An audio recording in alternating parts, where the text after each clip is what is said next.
Do you yearn for travel that involves outdoor adventure and learning? I do.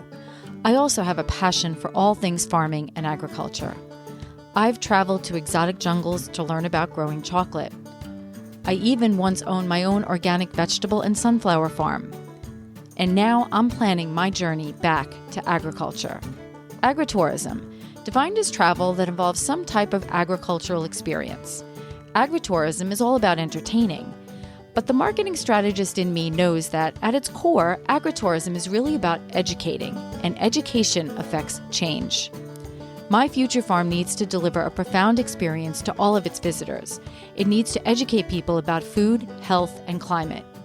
Join me to learn from experienced agritourism farmers and entrepreneurs and help me build my future farm strategy. And who knows, maybe one day soon you'll find yourself in a tropical jungle cutting open cacao pods with a machete, or savoring an outdoor plant-to-plate community dinner with 100 guests at a farm in Illinois. So let's tap into the agri-tourist in you. Before she turned 10 years old, she already knew all about zucchini, white eggplant, garlic scapes, heirloom tomatoes, how to tell basil versus mint versus oregano, when to plant garlic, and what to pair lavender honey with. My daughter Anna is now turning 20 years old in September 2024, pursuing a college major in economics and minor in sustainability, and just finished a summer of 70-hour work weeks and an amazing internship with Moka Origins. Our very first podcast episode was with one of the founders of Moka Origins, Jeff Abella. Moka Origins is working to make cacao and coffee a sustainable source of income for farmers around the entire world. 165 million people depend on cacao or coffee for their livelihood. However, many are not paid a living wage and are stuck in poverty. To end this poverty cycle, Moka Origins pays more to farmers for their beans, which they use to craft healthier, better-tasting chocolate and coffee. Moka offers Origin Adventures, incredible adventures to connect people with their global cacao and coffee sourcing partners. My daughter Anna had the opportunity to spend a week at the Moka Origins headquarters in Honesdale, Pennsylvania, and to participate in their Origin adventure to Mexico.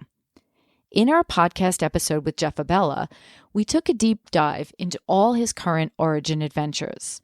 But Anna took us a bit deeper, and we explored details about her personal experiences on her trip to Mexico.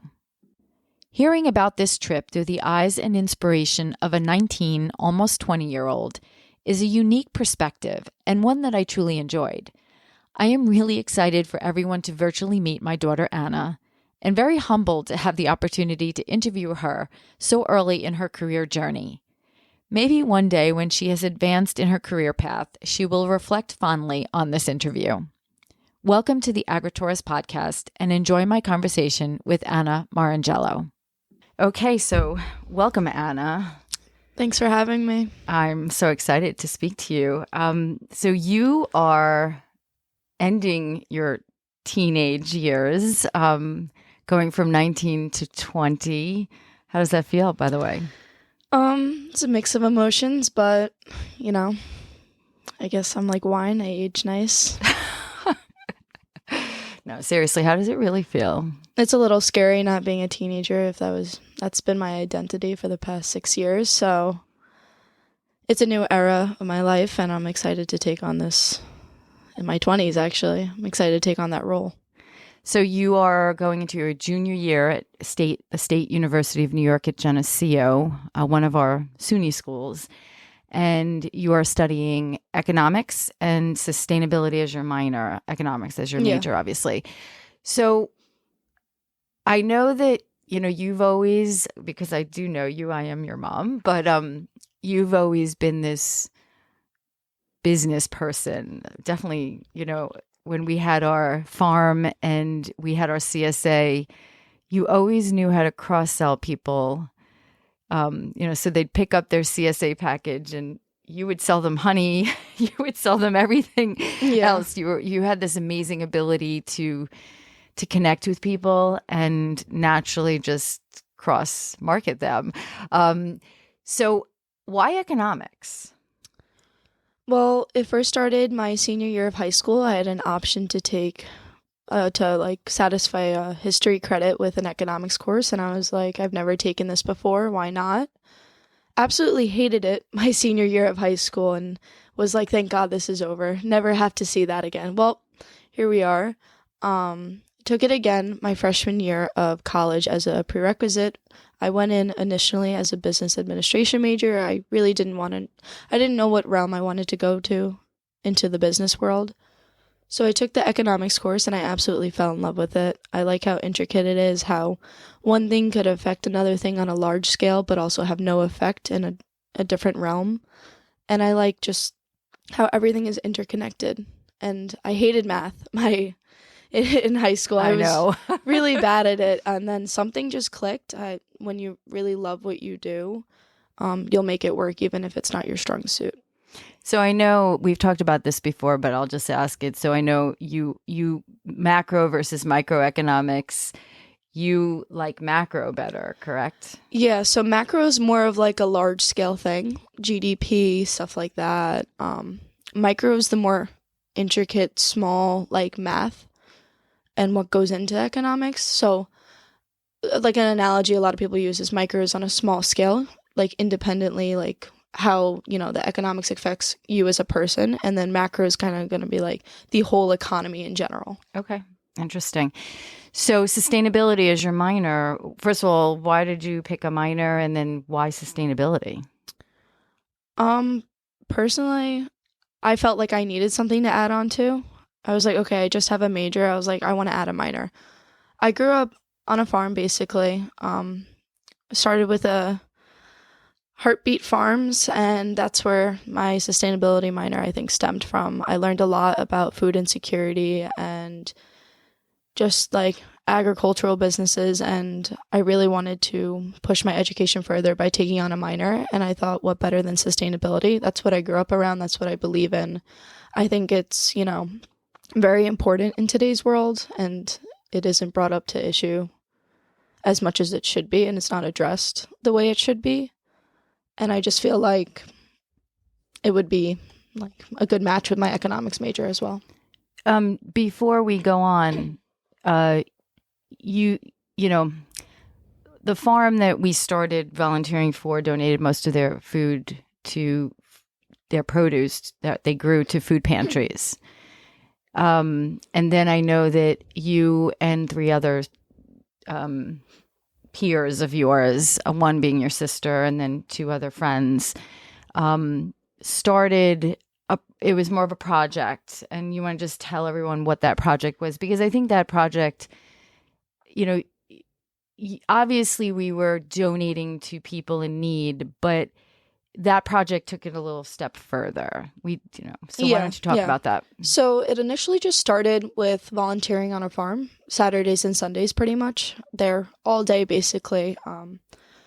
And a lot of people take advantage of, donations of organic vegetables. And a lot of the times you go to get donations if you're a recipient of them, and it's canned food, it's processed, it has all these, ingredients in it that are not going to be good for your health, not sustainably sourced, just the worst things that we could be feeding people. And we always had extra zucchini. For me, it was the zucchini, actually what I wrote my college essay on. Do you like zucchini? I like zucchini bread. I actually used to make it a lot, so I would actually bring home extra zucchini we had because for some reason it grows like crazy. And I would start making banana bread, and I feel like we'd grow big green zucchini. Bat size. Yeah, zucchini. It was actually huge. Or like zucchini boats. I feel like I'm writing my college essay again, and I feel like that's what kind of sparked donations is let's find a way. And spell donations for people just so they know. DONATION.com. So the number 8, the number 8 TIONS. Yeah. Yes. Yeah. So that's where it kind of sparked from. So we had all this extra produce and we're like, what can we do with this? We don't want it to go to waste. And so me and a couple of my friends, including my sister, got together and we formed donations, which we basically paired with, we took the extra produce from these farms. We paired with a local chef who is very, we're very grateful for the chef. And then we took these meals. Most of the time it was soup. So we would take, like, let's say the extra vegetable we had for the week was zucchini. We would make a zucchini-based soup. And then also we got donations from a local bakery, like loaves of bread, stuff like that. And we would partner with this, I believe it's a nonprofit called Head Start. And Head Start is basically a backbone for families even or under the poverty line in New York State. And they kind of provide education, everything, really, everything for these children. So what would you do? What would we do? We would go around like once a week and we would go hand distribute these meals, and we would, like, nothing could compare to seeing the families' smiles on their faces. So you had the opportunity to really connect with these families. It wasn't just you dropped it off and you didn't see them. You actually handed them the meals. Yeah, and that honestly was the best part of it. Disregard harvesting the extra food and, all the associations we made on the way. And that was a beautiful thing, but, like, nothing will ever compare to, like, hand delivering things, like, and getting to know these people on a more, intimate level and really connecting with them. Yeah, that was pretty amazing what you guys started. And I know through the years, you obviously are not doing much on the farm right now, but you've done other collections for the holidays and different types of collections with clothing and blankets and socks and stuff like that you've donated under the name of donations. So I think it's a pretty wonderful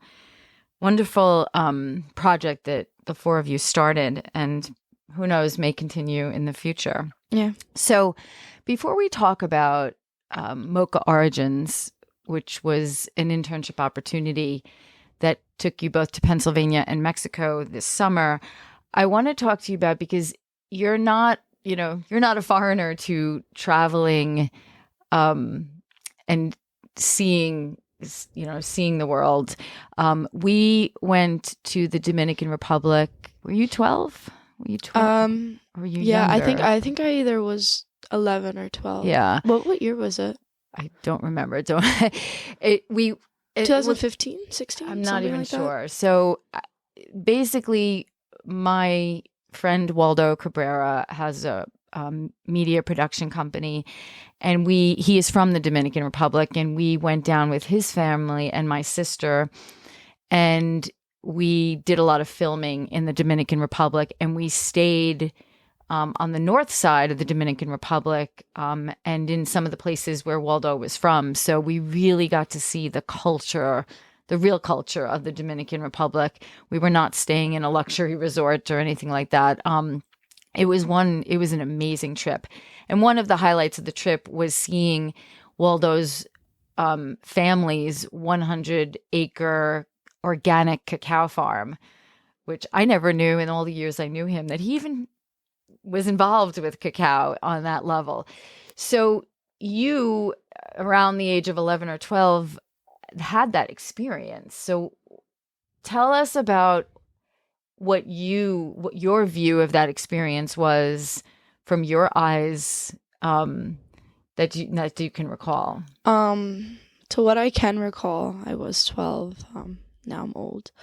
Well, I have like very vivid like memories of it. I remember connecting with this young girl who was either younger than me or around my age, and there was such a language barrier between us. And I remember I tried so hard to overcome that, but obviously it has its limitations. But there was a way that we were able to communicate without a language barrier, and just I really got introduced to a different culture, and I feel like that's my first time really embracing myself in this culture and really taking the time to learn these people and how they live and their style of living, basically. I remember the donkey rides through the farm and trying cacao for my first time. That was an amazing experience. One of the main things I remember is just seeing houses with no doors, no windows, no electricity. And I remember thinking to myself very vividly, wow, how do people do this? And that's still something that to this day I don't have an answer for, because I'm obviously I am lucky in the way I live, and I really got to notice that, especially the past 2 weeks, and in the Dominican was my first taste of it. Yeah. And I understand it's a different way of living, but even to this day, I'm like, I'm so lucky. Like, I don't know if I could live a week in their shoes. You know what I mean? Well, but it's powerful. It leaves you, it leaves you with a really good perspective, and also hopefully a gratefulness for what you do have when you come back definitely. Here to the United States, where, we obviously have electricity 24/7 unless there's a storm. But down there, I do recall they had electricity certain hours of the day. Yeah. And then they didn't.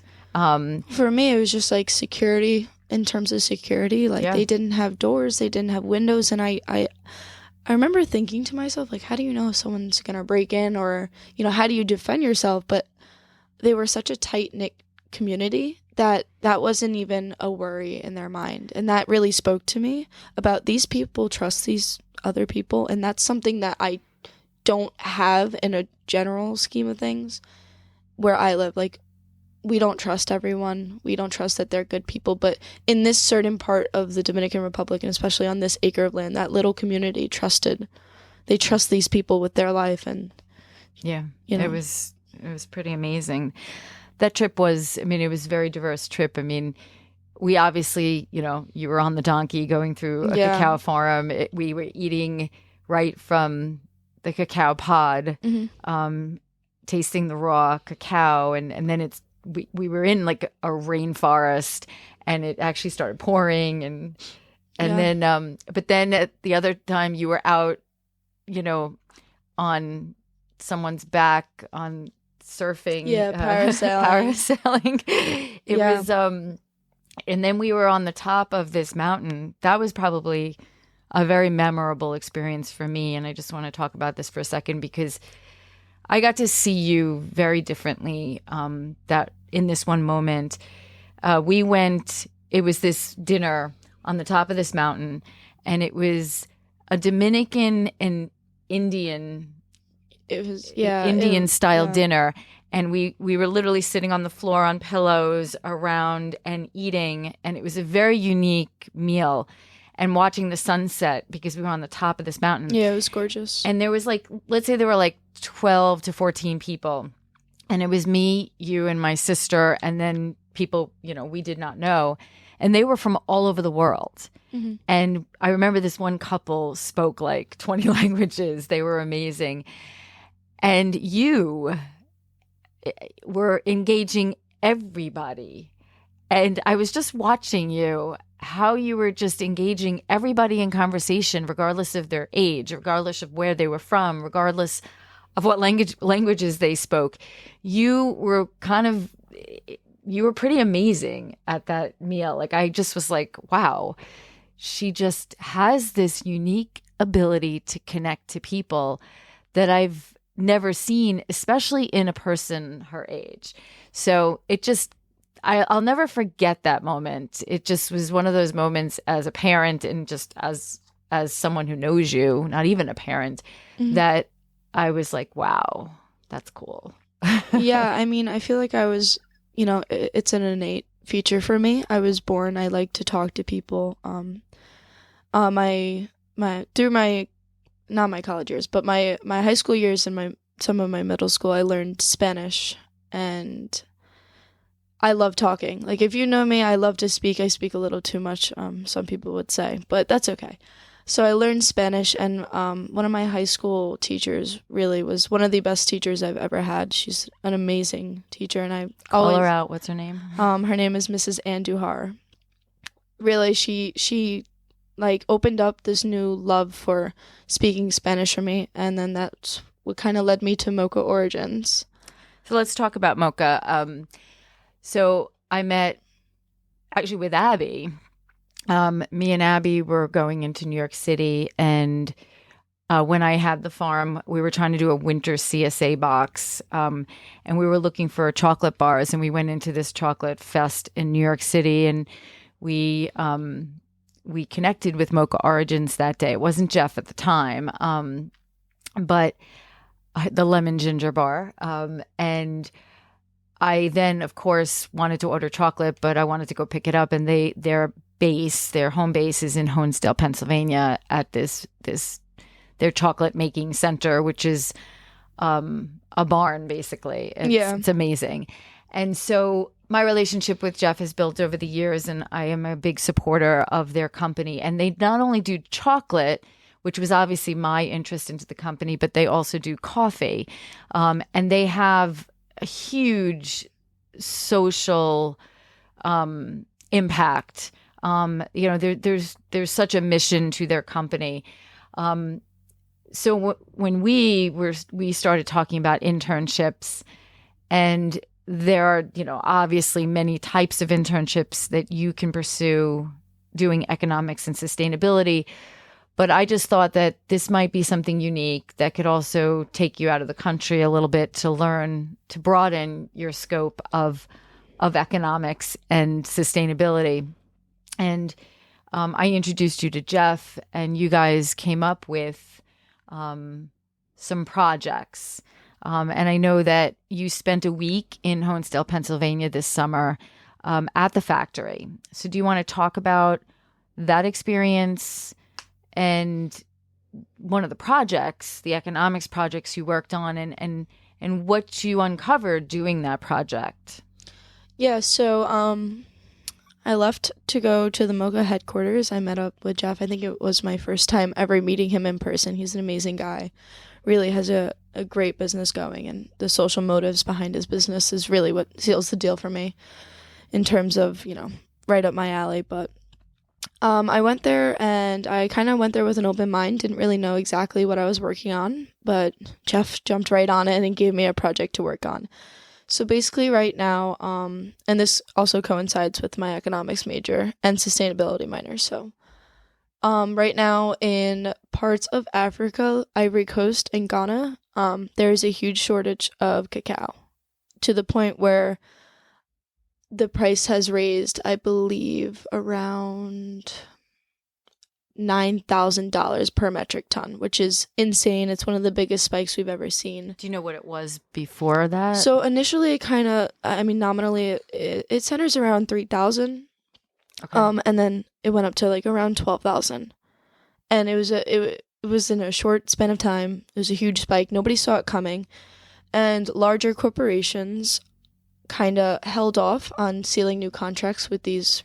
Meaning the larger chocolate companies. Yes, larger chocolate companies. A Hershey, a Nestle, that type of company. Yeah, I didn't know if you want me to say it. We can. But yeah, so Cadbury, Nestle, Hershey's, they kind of held off on signing new contracts because they're like, why am I going to pay for, more money, like blah, blah, blah, whatever. So they held off on it, and then they realized, they're like, oh crud, the price is not dropping, and we have no cacao. So they kind of bought, which also drove the price up. They kind of bought all this bulk chocolate at once, leaving corporations or businesses such as Moka and all the other small chocolate businesses kind of left. Like, what do you do with that price influx? How could you as a small business make up for the $9,000? Like, it was just it was a challenge for Moka. So basically what I was doing is I was writing an economic blog on how to fix this, how could we redirect the consumer and producer relationship in the cacao industry, and how to avoid this happening again.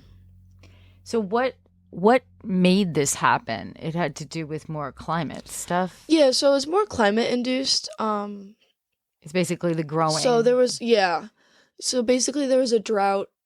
There's an ongoing drought in parts of Ghana and West Africa, stuff like that, Ivory Coast, for reference, Ivory Coast, Ghana, and majority of Africa make up 70% of the world's supply of cacao. Yeah, that's an important thing because we hear of cacao coming from the Dominican Republic and Costa Rica and other countries, but most of it is coming from Africa. Yeah, most of it is derived. 70% of it. I mean, in terms of world supply is insane. Like, they capitalize on their chocolate industry in Africa, and it's a pretty lucrative business in terms of how widespread, everyone has chocolate pretty much, either you have a chocolate milkshake or you don't realize you're eating cacao, and that this cacao is coming from impoverished towns and places that are struggling in this like consumer producer relationship with larger corporations.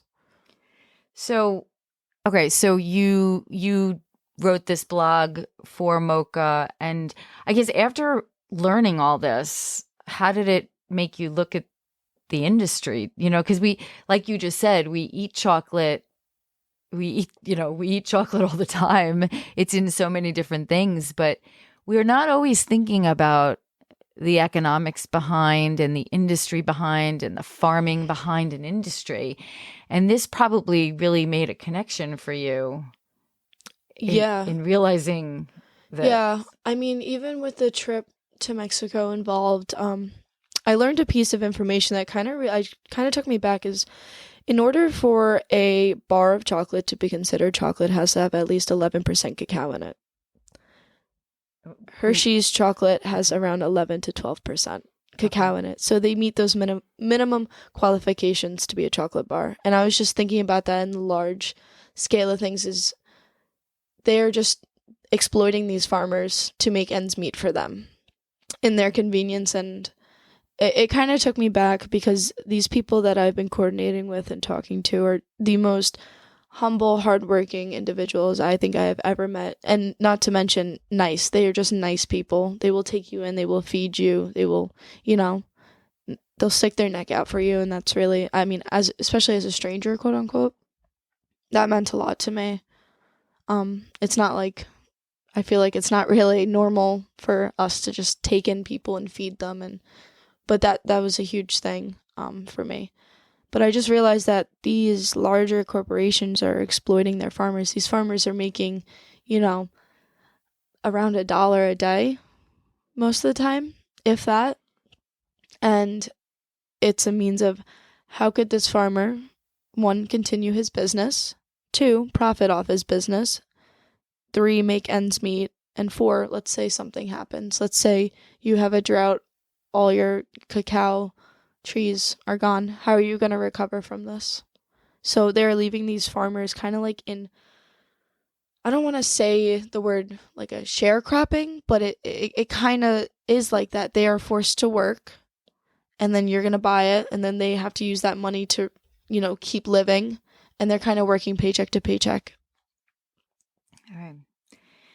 So, it's a big challenge. Have you been tracking the industry? I know you wrote that blog, but have you been tracking it at all to see where the price is? Is it still high? Yeah, so I've been looking at it. So technically they're called cacao futures because it's not really like a stock, but it's like, I don't really know how to explain it, but it's called a cacao future. Right now, last time I looked, it was around $8,000. So they were expecting rainfall. So that's going to influence how the futures fluctuate. Okay. So let's say, another part of economics is like predictions, like expectations of buyers and producers. And kind of if you expect that there's not going to be a huge supply of cacao, prices are going to drive up insanely. So that kind of coincides with this. It's on a downward turn, but you never know. It's still high though. No, it's still to what it was. It's I'm curious to see what happens and how that's going to impact even the price of a typical chocolate bar. Well, I looked into that, and again, speaking about the larger corporations, is they're making administrative cuts instead of lowering the price because that is what attracts their consumers is this low price bar. If Hershey all of a sudden made their bar $12, their sales would downward spiral. Yeah, and I'm also wondering, they obviously if their bar is 11%, 12% cacao, there's a lot of other ingredients in there, so they can manipulate those ingredients as well, I'm sure, and look at changing what they're using there. So I'm sure there's some research going on there for them. But Okay, so let's get back to I think, first of all, I think that is an amazing project that has such synergy to, you know, to everything you've learned in, Yeah. growing up, and your visit to the Dominican Republic and your farming experience, and now applying it to what you're learning in college and all of that, and to the future, in how you want to pursue economics for your own career.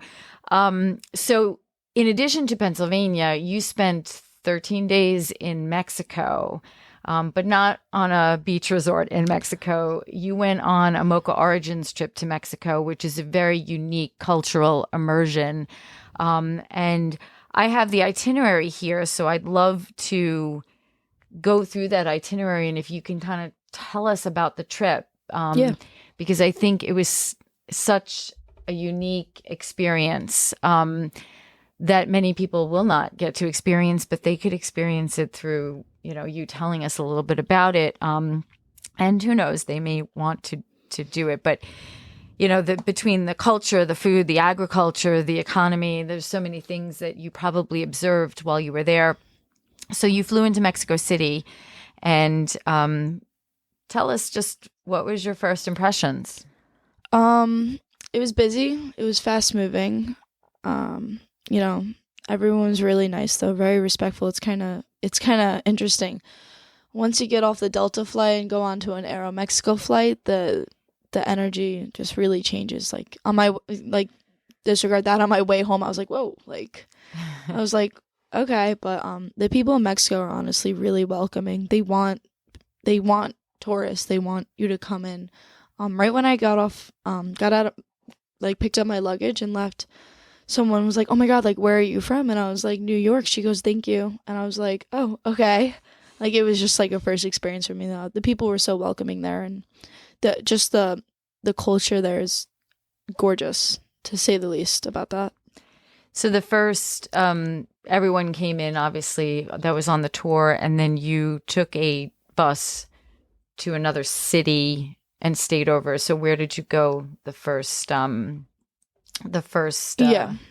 So after I flew into Mexico City, we drove to Puebla, and Puebla is is so gorgeous. It's like this town, and it's so the culture is so rich there, and the people are so nice, and the cathedrals there and stuff like that. Everything's so old and colorful and vibrant. And they take such good care of their town, and you could tell that these people really have pride in where they live.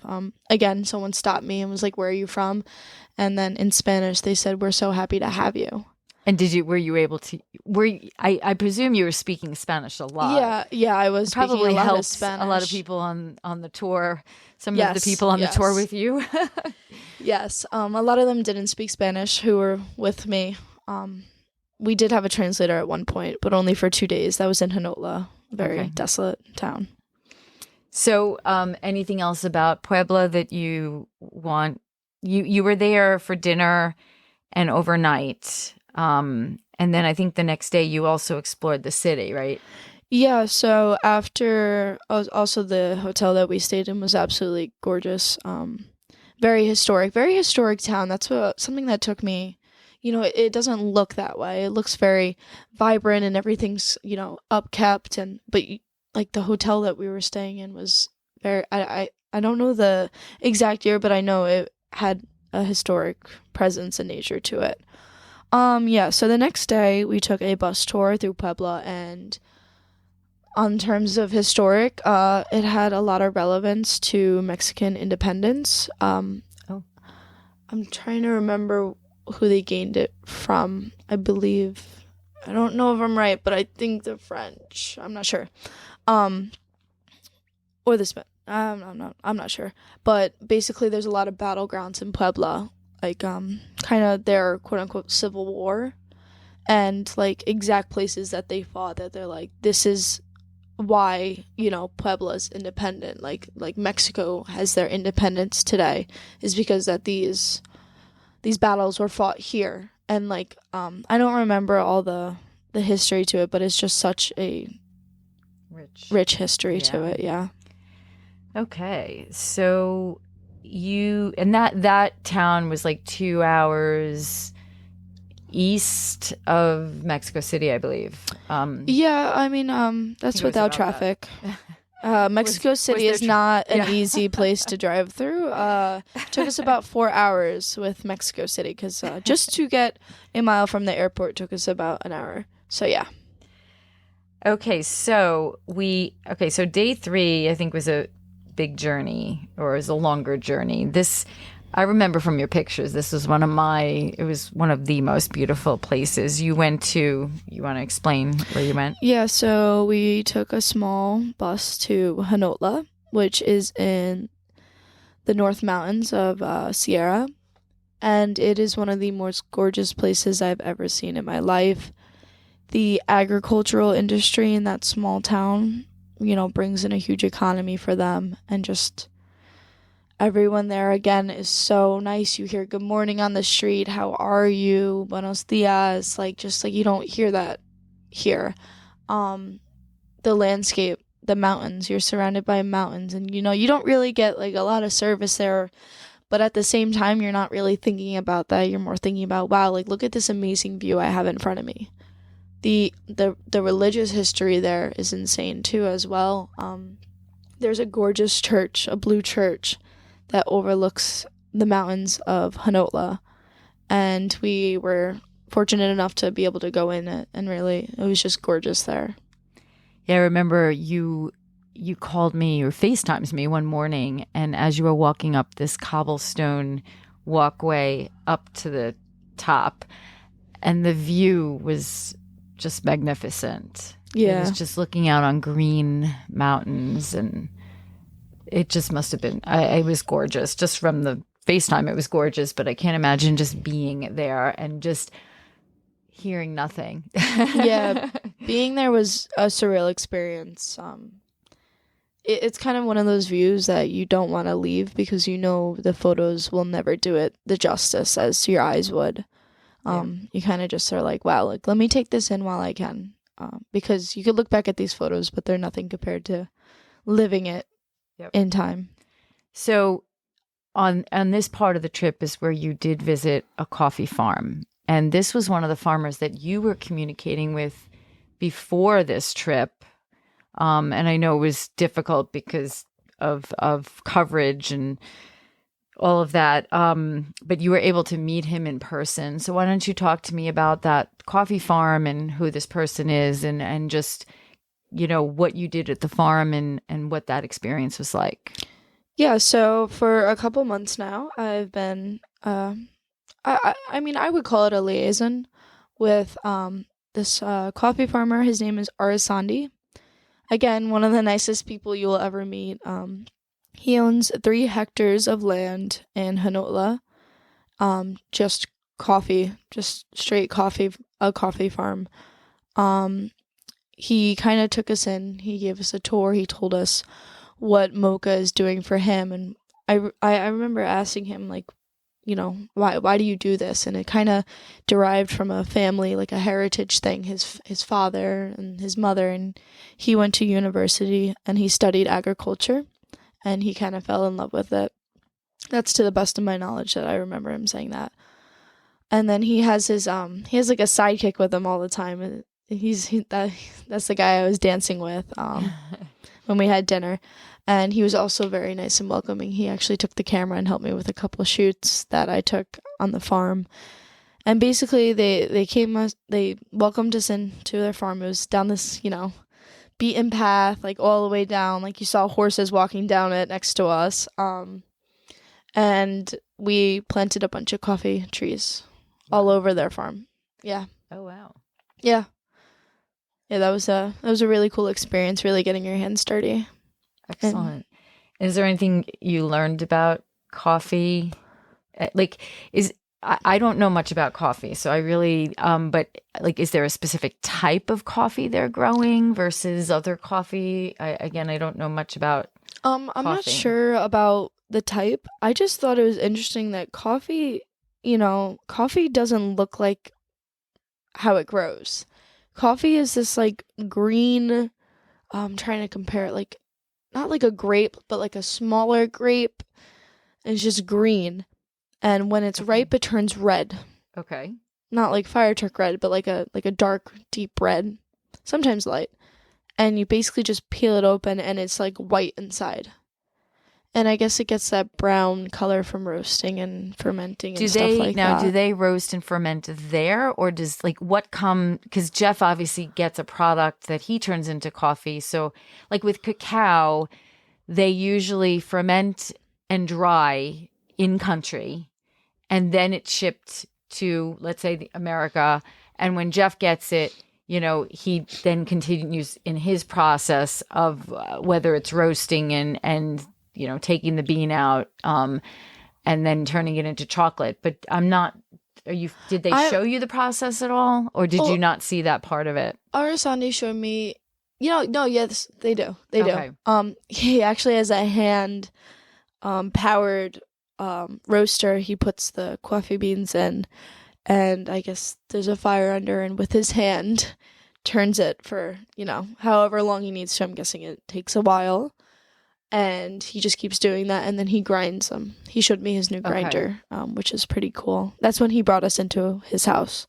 So did you taste the coffee? I presume you had some We coffee. did have the coffee. It was really good. It was really good. He made coffee for us, yeah. It was really good. I'm not going to lie. I'm not a big coffee drinker, but it was really good. So what else about that experience? You had lunch with him or dinner with him at his house? Yeah, so we explored some local waterfalls and caves, and it was a little scary. I still have a little cut on my knee from taking a nice fall. Yeah, right. We go into this deep cave, and all is well. I'm leading the pack as I usually do. I'm just kidding, but and then I come out. The second I step out of the cave, I just right down a mudslide. Yeah. That fall didn't feel too well. Kind of hurt.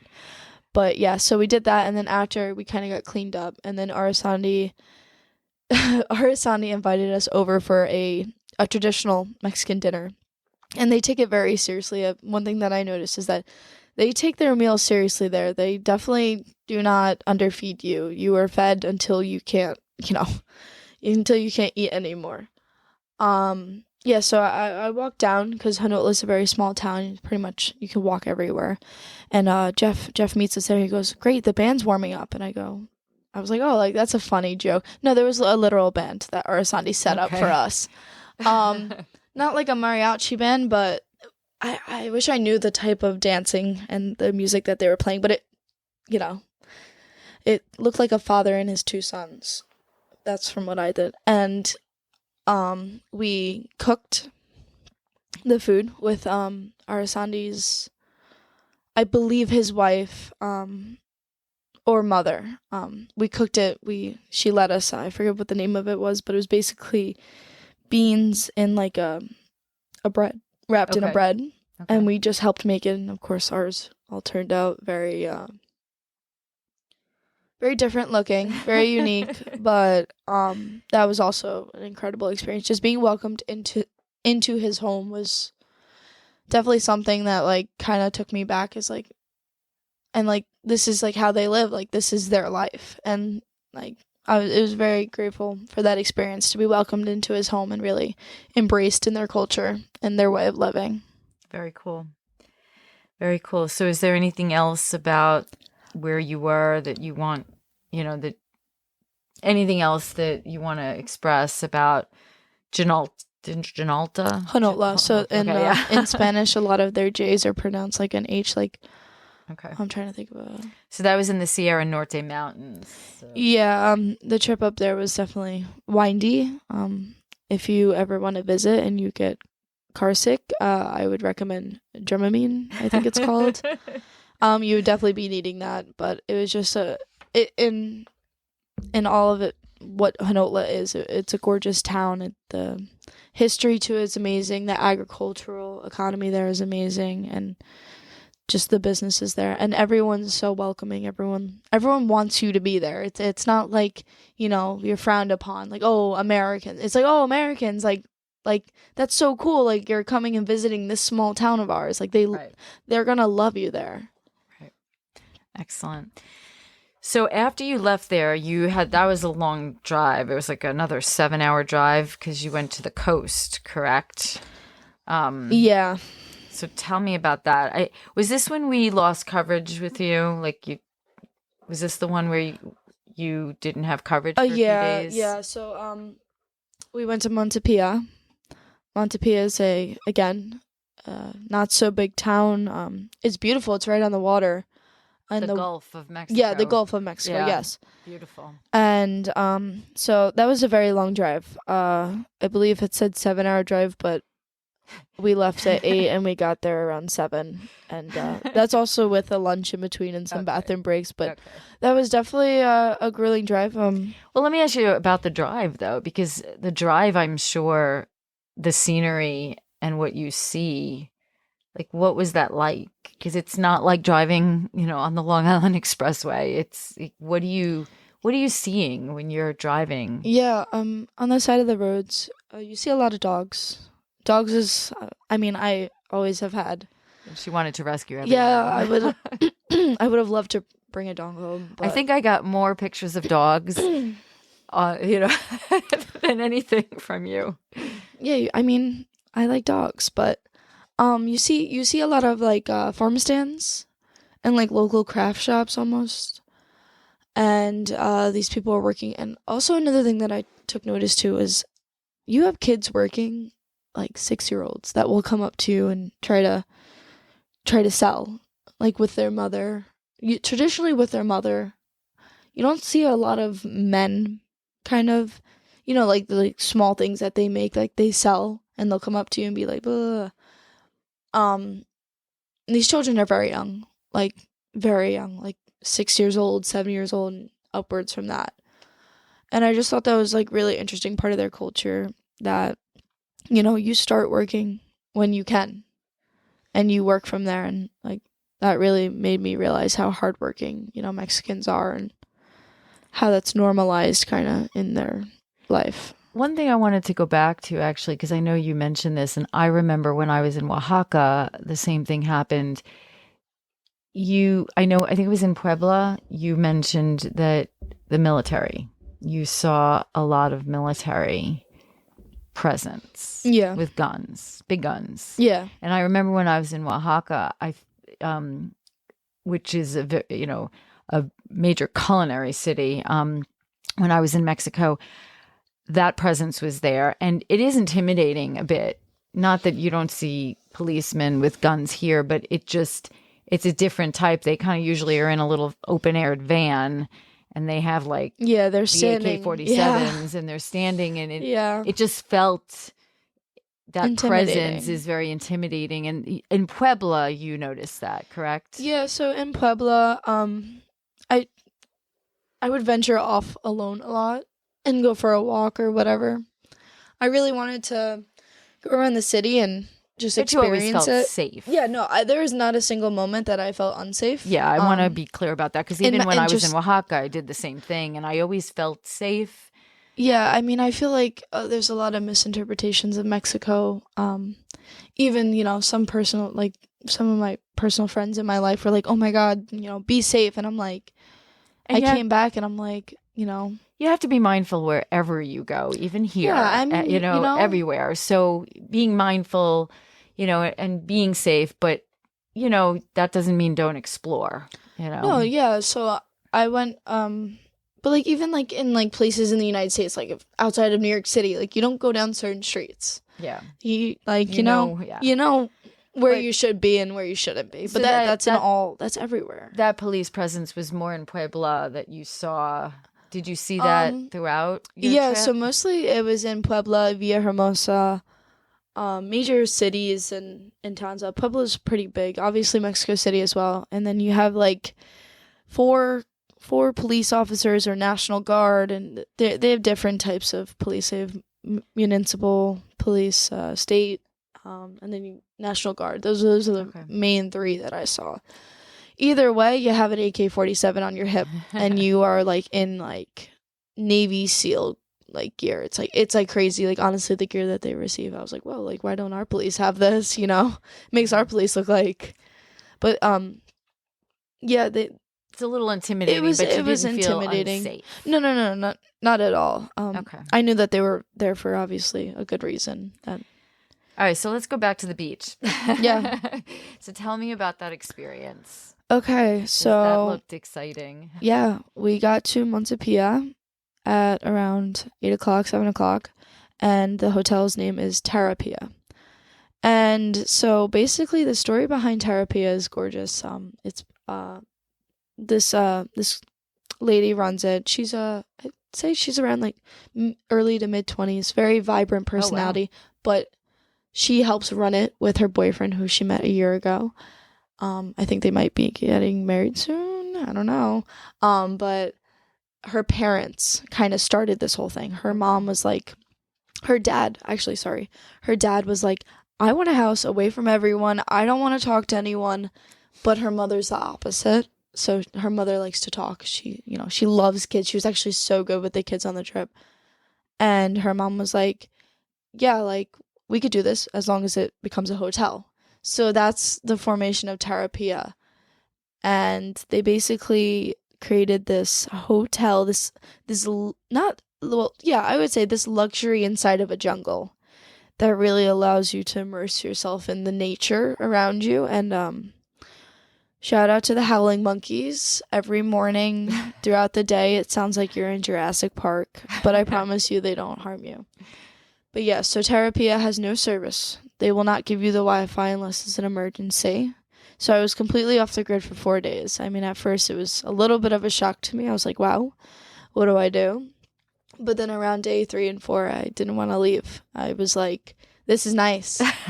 Why was it nice? You just didn't have people bothering you about things that you shouldn't be bothered in. Like people weren't texting me, asking me for things. And, that was really nice. I really appreciated not getting a text message. But you missed FaceTiming me, right? Yeah. I was a little preoccupied. So tell us what you did there. Yeah, so the first night we got there, they have the way that we did it is that they fed us, they picked our meals for us. And if you know me, I don't eat eggs or seafood. And for anyone listening that eats eggs or seafood, just be prepared if you are going to Mexico, because that is two of the biggest categories that eggs are huge there, beans, rice, seafood, but we were also right on the water, so it was this fresh seafood, and I did try everything, I will say that. So the first I'm proud night, of her. Yeah, me too. Pat on the back for me. First night we had a oh my god, it was so good actually. It was, I don't know what type of fish it was. It was a weird name, but it was like a white fish, almost like chicken, and they handmade the glaze that went on it, and they cooked it, like they cooked everything from scratch. Like the sauce that just went on the fish took less time to, like way more time to cook than the actual meal itself. That's amazing. And it was so good. And I don't eat seafood. I'm very opposed to it. I don't know why. I have like a vendetta against it for some reason. But I ate it and I was like, wait, this is really good. It was like a flaky, fleshy fish. Really good. And then we went to bed. I was sleeping with a wolf spider in my room. Yeah. Google it. Yeah. I mean, don't. I would listen. It's a little bit scary looking. Yeah. She sent me pictures. I just like we acknowledged each other, and I was like, you stay in your side, and I stay in my side, and we lived happily ever after for 4 days. No bites, no nothing. I was very happy leaving. Yeah, so I woke up the next morning, and I believe that's when I think that's when we went on that boat trip. Yeah, we went on that boat trip the next day. And you kind of just saw the coast of Mexico, the Gulf Coast of Mexico, and it was just from the greenery to the caves to the to the rock formations. If there's anyone that's listening that really likes rocks and earth science, like this is definitely a place to be. It was just gorgeous. We got to swim in like I forget what it's called, but it was like rocks, and then the light was coming in, and we were in the water, and the water was like bright blue in it. Wow. And we got to swim in that on the boat tour, and it was just amazing. Again, we would go, and they would stop, and they'd be like, look, like that looks like a beer bottle in that. Like it was like interesting things, like some mountains look like faces, and then the other one looked like a beer bottle, and I'm like, oh, you guys are interesting. So we would stop at certain places, blah, blah, blah, and then we turned around and we got stuck in this storm. And it was absolutely downpouring and lightning and thunder. It only lasted for about 20 minutes. And then we got back on the boat and went back, and it was just really cool experience.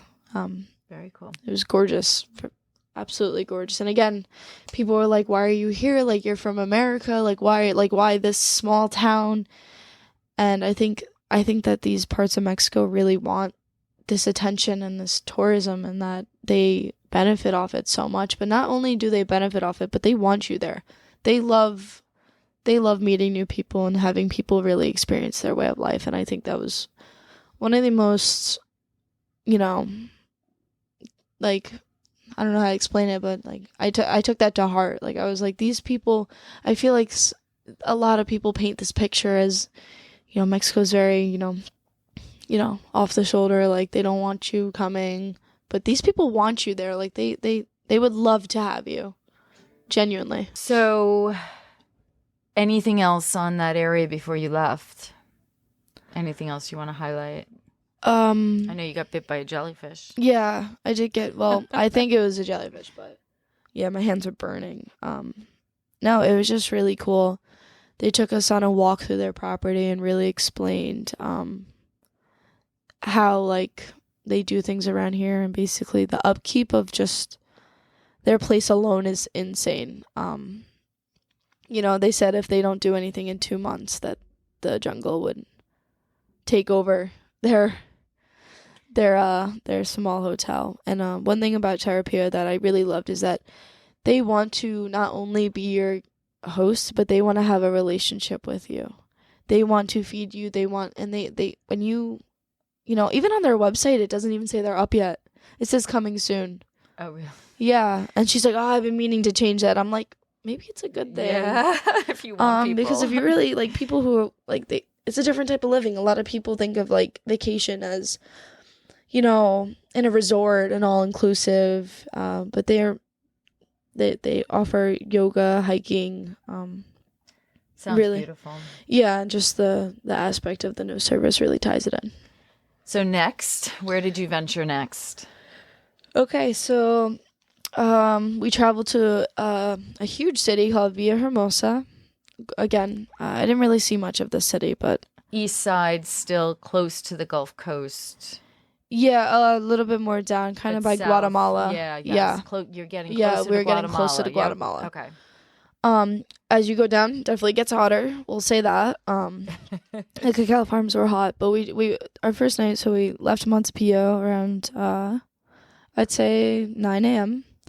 Traveled to Villahermosa. We got there around, I'd say 4 or 5 o'clock, give or take. And then we kind of just had dinner at this cafe. So you stayed at a hotel in that city, or no? Kind of on the outskirts of the city. I wasn't really embedded in the direct city. I was in the outskirts. What was your impression of Villahermosa, like, compared to a Puebla or Mexico City? Honestly, I don't really know if I could speak on that because I really didn't go through the city. Okay. We went into, we did, but a lot of people that, like, I'm friends with say Villahermosa is very pretty. Compared to Puebla, I think Puebla has a little bit more historical significance. But again, that's coming from me. I'm not very well educated on Villahermosa. Okay. It was, gorgeous, but it was a little bit more modern. Okay, that's interesting. They had lights. They had traffic lights, which I have never seen. That's important. You mostly have speed bumps in Mexico, and you have the occasional stop sign, but I only saw a traffic light once or twice. For 2 weeks, yeah. Okay, so you spent the night, or kind of like by Villahermosa, and then the next day, it was all about chocolate, correct? Yeah. So the next day we went to it was only like an hour drive, yeah. So I don't really know how to say it that well, but forgive me. Comacalao. Comacalao. I don't know. Again. Yeah, so we met up with this gentleman. I don't know why I'm blanking on his name right now. He was so nice. Starts with an A. definitely starts with an A, but he kind of took us to, he he buys cacao off other farmers for a fair price. Okay. And then Mocha will buy from him. So it's all Okay. locally sourced cacao, and he showed me his warehouse. That's it. So he's basically taking it from different local farmers. Yeah, so he's Okay. basically he explained it like they come in, they want money for their crops, so and then he pays a fair price, and then Mocha also pays for a fair price from him, and they kind of coordinate with him, and that's where they get their cacao So from. it's almost like a direct trade model. Yeah, so that's what Mocha tries to, Absolutely. a fair trade, fair pay. Yep. That's right up their alley. Yep. And so he took us and he showed us around, like, where he stores his beans and where he dries his beans, like, stuff like that. Because I believe they just bring the pots, I think. I'm not positive, or they might also bring, from what I know from Dominican Republic, how they were doing it was they would actually take the beans in before they were fermented, actually, with the white, and they would just and they would dried out them, and they would bring them to the facility that would actually ferment and dry them. Okay, I think that might be what happens. Fermenting. I believe so. Yeah, he was definitely drying them because he said he laid them outside, and I believe he fermented them. Fermenting and he also is a had very complicated process, so a lot of farmers may not have the capability or the actual place to do the fermenting. So we can look into that more, but he probably was fermenting and drying them. Yeah. And then he just showed us around, and then after that we went to another cacao farm around, I believe, 80 years old cacao farm. It was this amazing woman who, wow, yeah, she ran the farm. Yeah, she runs the farm. Her and her siblings each have around, I believe, 3 acres of land, and then they each use it for different uses, and her use is cacao. It is also a memorial for her father that passed away, who was buried on the cacao farm. Wow. Who is kind of like, this is going to stay in our family, and I'm going to make sure it stays. And that's what she kind of told us, like, that's what her father wanted. So he wanted to be buried on the farm. Yeah, so she was amazing. She cooked for us. She fed us. Very traditional meals. Very good. Like, I think it was probably my best meal I had in Mexico. What did you eat there? I don't even know. I don't even know. It was chicken and onions and beans and homemade salsa, and it was just so good. Did she do anything with chocolate? Yeah, so she made we roasted a couple of beans, and then we made I don't know the names, but a corn and chocolate drink. Oh, that was right. You sent me that. And it was okay. Wasn't my favorite, but then after she made a chocolate and corn drink, but with a little bit of sugar and spice, and that was so good. That was like my favorite. That and horchata. But that was really good, and she fed us and just really showed us the farm and explained to us. Now, I remember Jeff telling me the location you were. These are some of the oldest cacao beans in the world, aren't they? I thought he had said that to me. I'm not sure. From some of the places, yes. Okay. They have a lot of history to them. Okay, excellent. Okay, so from there, where did you go? Okay. So then, okay. Yeah, so we went to Palenque after that. Palenque is like a 2-hour drive, give or take. More give. And we went to old Mayan ruins, and it was just gorgeous. The history, I believe, the timeline was 400 BC to 900 BC. And we went to these ruins, and it was like... but they're in a jungle, aren't they? Yeah, kind of. So basically only 10% is uncovered. Wow. So I would step on a stone, and I'm basically stepping on a temple that has yet to be uncovered under me. And I thought that was really cool is that, there's tombs that they found and like stuff like that. And like there's so much history to this one place. And, obviously it really helps the economy there. The economy centered around tourism in that region. And it was really pretty to see. We had a kind of a tour guide, kind of not. He's either an archaeologist and an anthropologist. I'm not sure which one. Obviously, they have different meanings, but I'm not sure which one he defines himself as. But this is his living. He loves this stuff. He actually helped, take apart and spread apart and try to really understand hieroglyphics. Cool. And yeah, there's a lot of history to that town, and if you have the opportunity, I think it's a great place to visit. And you stayed in a nice hotel too, right? What was the hotel you stayed in? Trying to remember. The last with the pool and oh yeah. It was kind of like a resort kind of. The pool was really amazing. Obviously, the kids on the trip loved that. But it was just gorgeous. It was really immersed in nature. We had howling monkeys basically outside of our doors.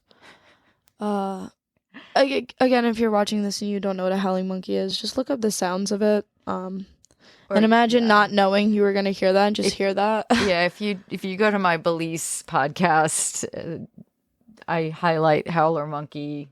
Yeah, howler monkeys and their sounds are on there. So, but they don't even like. They look harmless. Like they are harmless. Like they are scared of you, but they sound like a pterodactyl from Jurassic Park has been reemerged. But yeah, like that resort was really nice. Not my favorite. It was definitely gorgeous, but I mean, I don't think anything could top Terapia. It was just amazing. So so then obviously you flew from Villahermosa back to Mexico City and then back to JFK. Fine. So tell me, in reflecting back, now you're home, you're back in New York, you're getting ready to go to college. When you look back at this trip, what comes to mind right away? Like, what are the highlights of the trip for you? What stands out? What are you bringing forward in your journey from this trip? Yeah, so, I mean, Jeff pulled me aside and asked me, what was your favorite part? And, a lot of people could say this, the pool, this, that. My favorite part was Arasandi and his family taking us in and feeding us and dancing with them, just learning. Really, like, it was such a different perspective. This is their life. This is what they do. And they... that was a very grateful experience that I had, that they were able to bring us in and they fed all of us, and like they didn't expect anything back. They showed us their home. They still had, the grandparents were watching TV right next to us, and just everything with that, like them getting the band and making guacamole and all these foods that you traditionally won't just make. It takes a while. Serving us drinks and stuff like that, making homemade guava juice for us, which was really good, by the way. Just stuff like that is like, I've never experienced it. I don't think I've ever experienced someone taking me in like that and, taking care of me like that. And it was just, especially dancing. I was dancing with our Sandi's sidekick. I wish I remembered his name. And it was this traditional, like, Mexican dance. We kind of, like, shuffle our feet. And it was just, like, it was one of those moments where I was like, wow, like, I probably won't experience this ever again, but I'm grateful that I did. Well, you probably will, maybe just not there. So just to kind of close this out, you're going back to school. You were invited on to compete with some other students on a Federal Reserve. You on a competition team. Do you want to talk about that a little? And I guess I'm trying to make that, close that gap around these trips, these experiences.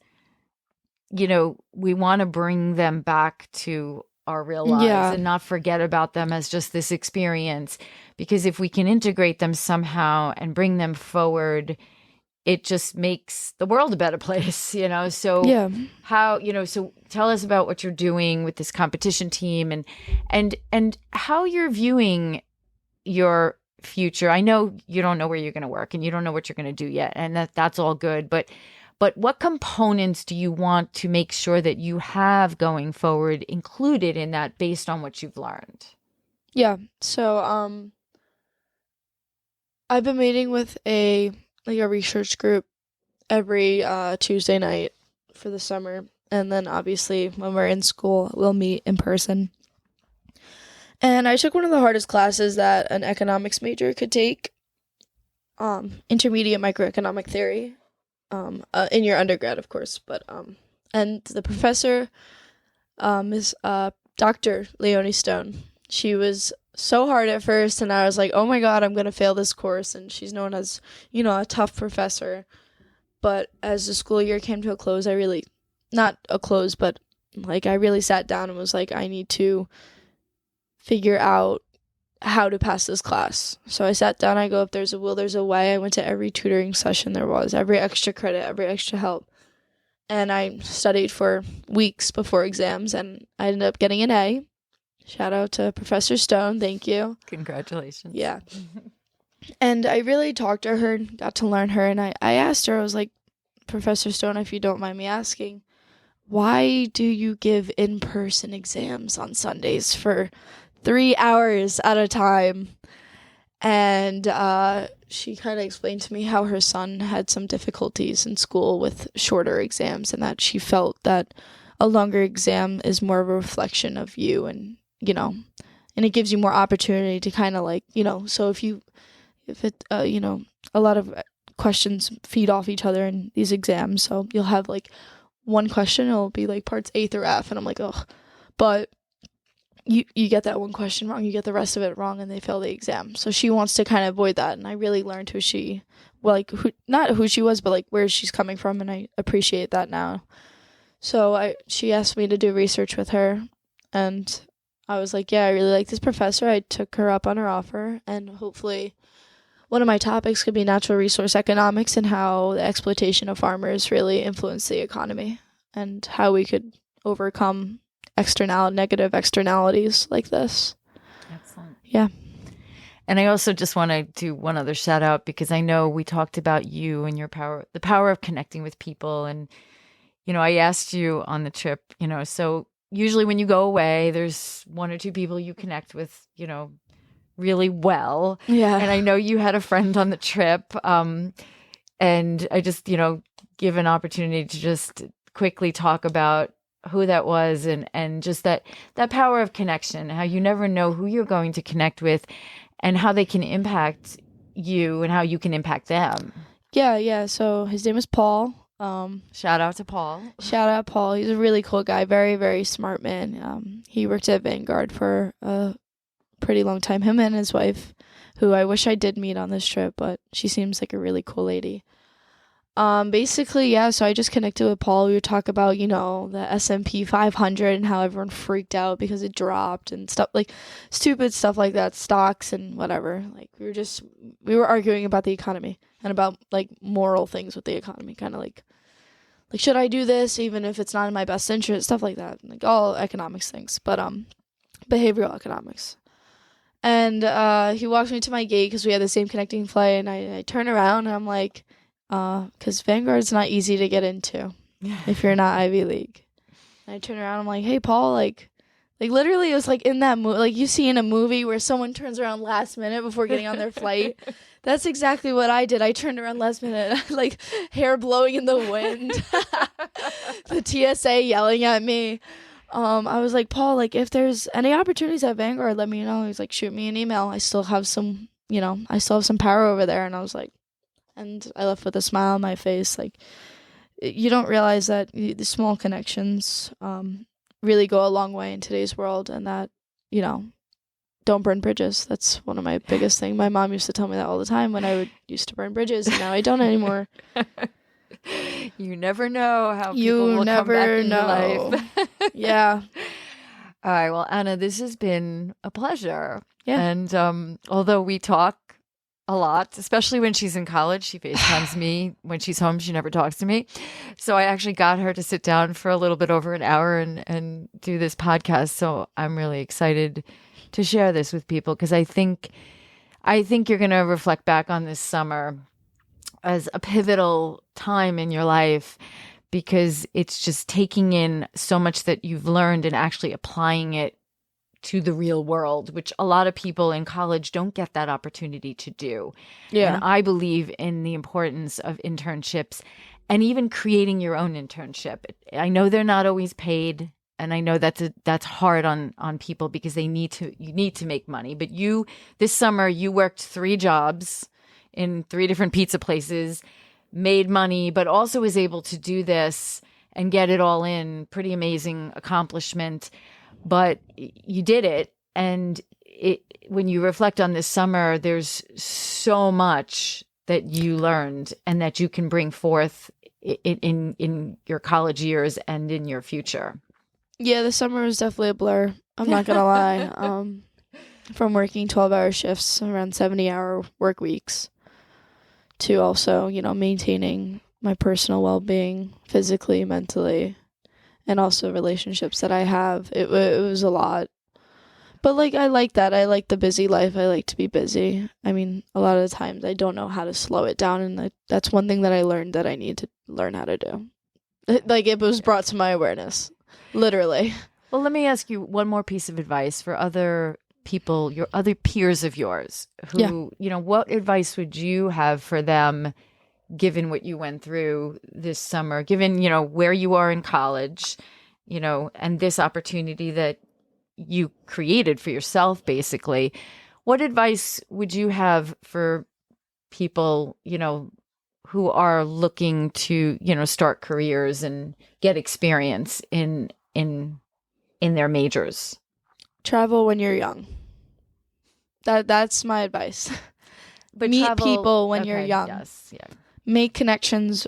Yep. I say that like I'm not, still 19. I'm holding on to that, but do it when you're young. Everyone, oh, I'm going to travel when I'm older. No, why? Why are you pushing your life off? I don't understand it. Do it when you're young. And there's many ways to travel that, there are a lot of programs out there, which we're going to talk about WOOF soon in one of our podcasts, where you can travel and get experience.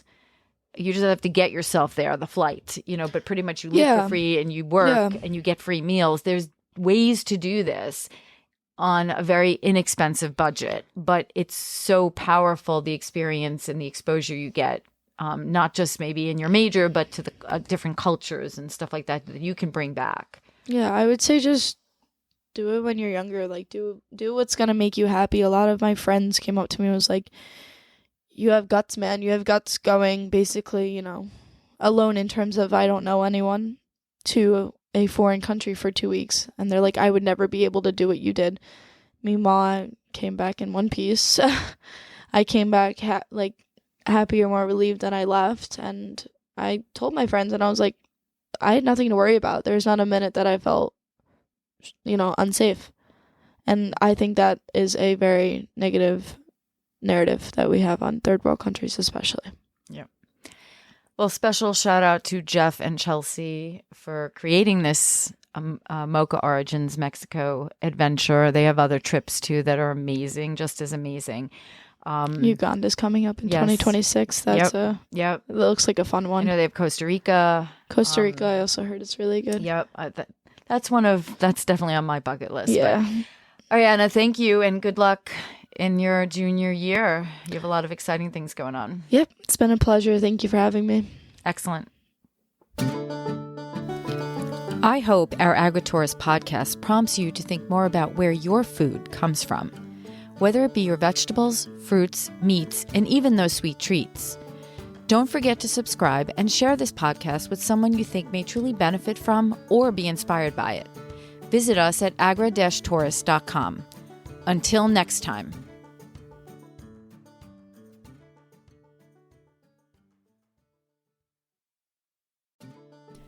As we are learning from many of our farmers and entrepreneurs, strong connections help propel our visions. Through my interview with Lisa Chase from the University of Vermont Extension and Vermont Tourism Research Center, I was connected to an exciting and new organization called the Global Agri-Tourism Network, or GAN for short. The global network is made up of agritourism stakeholders from around the world. They include farmers and ranchers, researchers, educators, community planners, policymakers, agricultural service providers, and tour operators, among others. It is currently free to join, so if you have any interest in agritourism, check them out at agritourism.eurac.edu/GAN, or just Google Global Agritourism Network. The link will be in our show notes as well. You never know, this global network may help you take your agritourism vision to the next level.